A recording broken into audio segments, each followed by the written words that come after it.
Here on the table, we've got the BitFenix Nova Mesh TG, where the TG stands for tempered glass. And now this is a case that's coming in at $85 US, and I'll put the Aussie pricing up on the screen too, where you get 4 RGB fans included, and then they've also got the addition for $20 less with one single non-RGB fan at the front and one RGB fan at the back. So they're hoping to bring aesthetics and value all into one case with this design. Now it is a medium-sized case, but it does look like it could fit extended ATX, although you would have to, I guess, do a bit of hacking and slashing to get that to work. But for what it's worth, it will support standard ATX. But one thing I'm going to be doing here today is stuffing so much hardware inside this thing. We've got a 9900K, a 2080 Ti, and then we're going to be overclocking both of these and seeing if this case can handle the heat. So let's get this build put together quickly and then start with the temperature tests.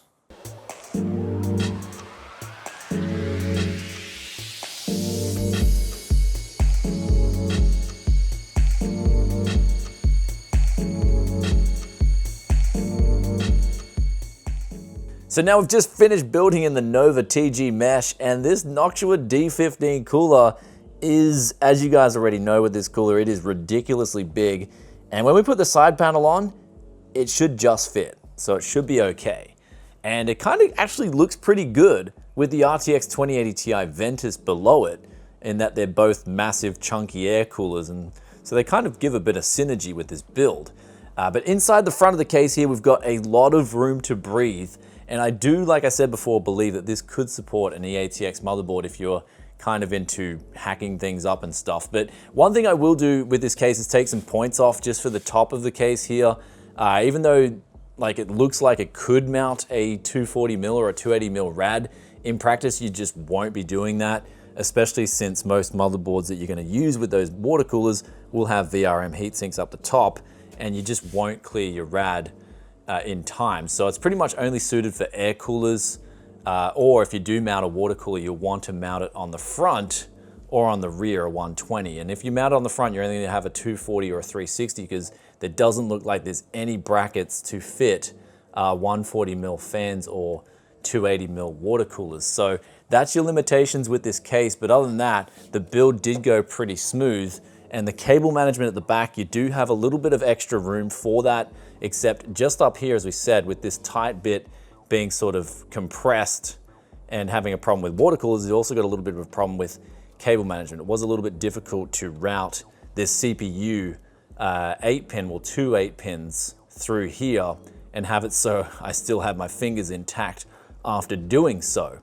And I usually like, one thing with a lot of newer cases coming out, I do like how they've got holes up the top to route different cables up the top of the case. This doesn't have that. It's only got this little section up here to get your fan and CPU connectors through. But other than that, the grommets are really nice on the back. If you want to mount drives in this case, you could do that with ease. Though, since we are using a 1200 watt power supply that I picked up on a deal, we're just going with the M.2, so it's like 2.5 and 3.5 inchless. So we've now used the bottom bit to tuck away all the cables. Though with that aside, let's get the rear panel on and then the front panel on, and we shall have some happy times with this case and see if it can handle the D15 on the 9900K overclocked to 5 GHz and the 2080 Ti. This is going to put out a lot of heat, and I'm curious to see if this thing will live up to the name of mesh front panels, or if the mesh is just for show.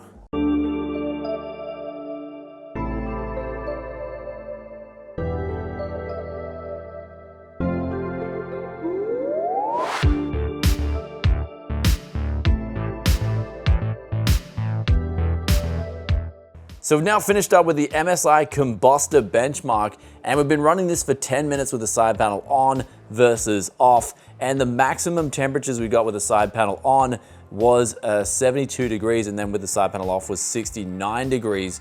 We recorded that score. So there's a 3-degree difference, which isn't that huge considering that the tempered glass is going right in front of the GPU, which this does need to draw in fresh air, and so it can quickly draw in fresh air from the side here, and it is an open fan design. So it is going to be beneficial to have the tempered glass off, but honestly 3 degrees for a 2080 Ti isn't too bad. And the really good thing about Combustor is it will tell you if the GPU's artifacting or not. And so this is great if you want to test for a faulty GPU.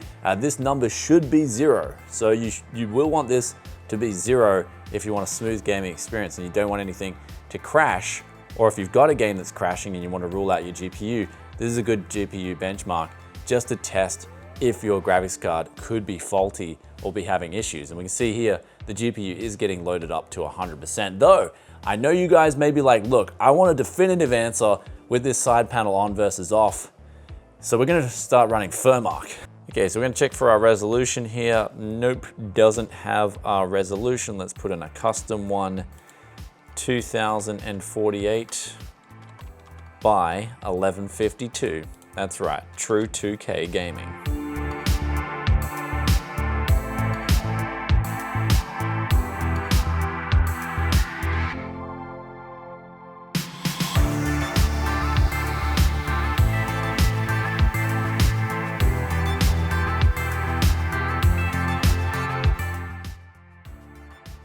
So now here we are with Firmark, and this is getting the GPU with the side panel on to 72 degrees, and with the side panel off, we were down to 67 degrees. So this may work some different kind of magic, but ultimately I've realized that the MSI Combustor app is actually doing a very good job of stressing out the GPUs, and I may in fact use that a little bit more in the future.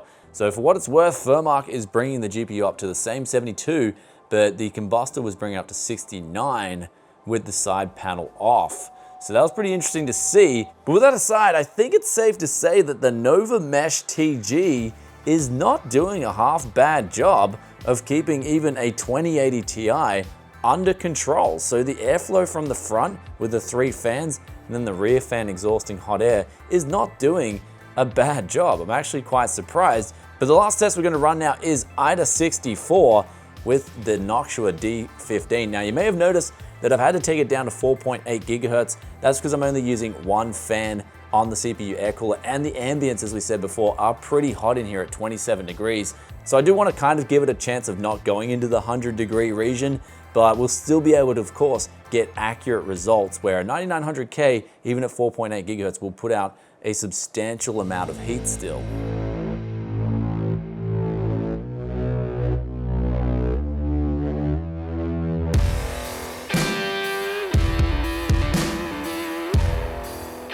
And now we've finished up the CPU testing on this particular case, and we actually did a 180 in this regard, in that with the tempered glass panel on, we scored 89 degrees max after 20 minutes of straight IDA 64 stress testing, and then we got 90 degrees with the side panel off. So that goes to show, in the case of the CPU cooler being all like in tangent with this sort of channel of airflow, that it was working correctly in that regard. But then for the GPU with the RTX 2080 Ti, that has to suck air up from underneath. And so the fans being located on the front just aren't giving that airflow directly to the GPU, where it's actually better with the glass panel off, sucking air in straight from outside the case and then getting a cooler temperature, as we saw with those temperature results both in Combustor and Firmark. Though with the critiquing points, the temperatures are actually really decent considering this is a case. Though in relation to the temperatures, they're not all that bad considering we are putting a 9900K and a 2080 Ti inside this case, and it costs $85 and it includes 4 RGB fans. And if you're in Australia, it's only 95 Aussie dollars, which makes it a really good buy compared to the US pricing. And also at its price of 95 AUD with 4 RGB fans and tempered glass and the build quality, it's actually a really good buy. Though when it all comes down to it, there wasn't a whole lot to critique about this case. I actually enjoyed building in it. Everything was straightforward. Cable management was ample fine. You've got room there for SSDs, hard drives, and you've got a lot of room inside the actual front portion to work with. Though I will say one thing, and that is it's mainly for air-cooled setups. If you're looking to add a 280mm rad, especially up the top of the case, I'd go with something else.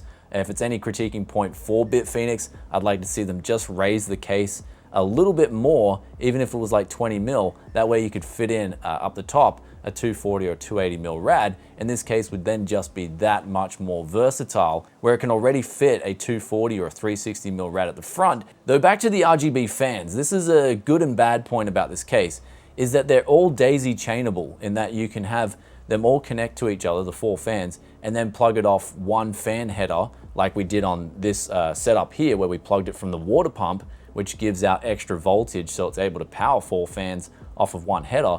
And this also applies to the RGB as well. So you can daisy chain all the addressable 5-volt 3-pin RGB cables to one cable and plug that off your motherboard and then control the RGB off the motherboard. Though the bad point about this is, of course, if you're using, say, a cheaper motherboard like an old school H61 or something, you may not have that water pump header, so it may not be able to power 4 fans off of one header. And of course, you won't have that 5-volt 3-pin addressable RGB header, so you'll have to include your own controller, and that may be an additional cost. But that aside, it's geared up towards, this case, $85 out of the get-go, to someone who can maybe get a B450 motherboard or something like that with an addressable RGB header on it, and then also get, say, an air-cooled setup where you're using maybe a 3700X with the Wraith Prism, and also getting a GPU mid-range like 5700 or a 2060 Super. And this would really be a neat case for a build like that, where it would go really nicely. Of course, you can use it for more budget options, but as I said before,